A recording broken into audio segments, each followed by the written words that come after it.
I have one last thought to give you concerning wisdom. We are taking a look at the Proverbs this week.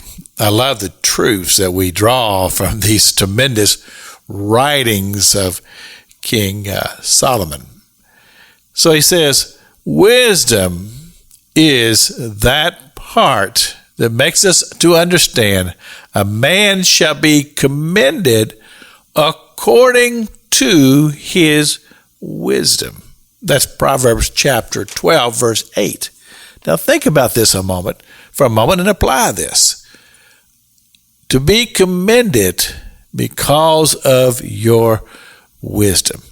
I have this saying that I say from time to time. It has to do with this, is that if I'm working for somebody, that I'm not really working for that person, because my accomplishments are designed to go higher, to say that whatever I do, my heart is to please my Heavenly Father. And so if I have that as my very lofty goal, that in whatever work that I find and that my hands are about, I'm about making sure that my Heavenly Father is pleased with what I do.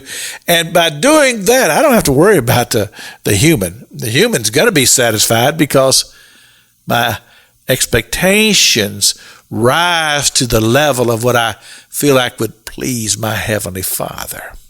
So, when I say I seek after wisdom, I'm seeking after that guidance that God would give and that understanding that God would give. And as a result of that, man, the human, is going to be pleased. This takes me to another thought and a truth that I find in the Proverbs. Now, this is a little bit more sensitive, and I realize that I have a vast different audience, some young, some older, and in between. So, as I take you through the Proverbs in chapter 5, verse 3, the author of the Proverbs talks about the strange woman.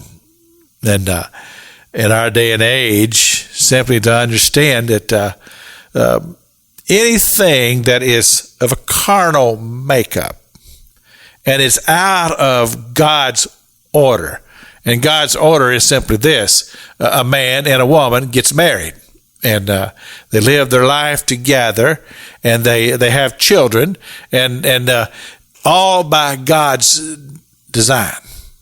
But we know that the flesh leads people oftentimes in a totally different direction. And what the psalmist, or what the writer of the Proverbs tells us, is that this is a path of destruction. Now, as you go back and you study these scriptures, and you understand that if the writer had applied some of his own knowledge to his own life, he might have provided for himself well as a result. But oftentimes people give good advice that they don't take. Now, let's look at this.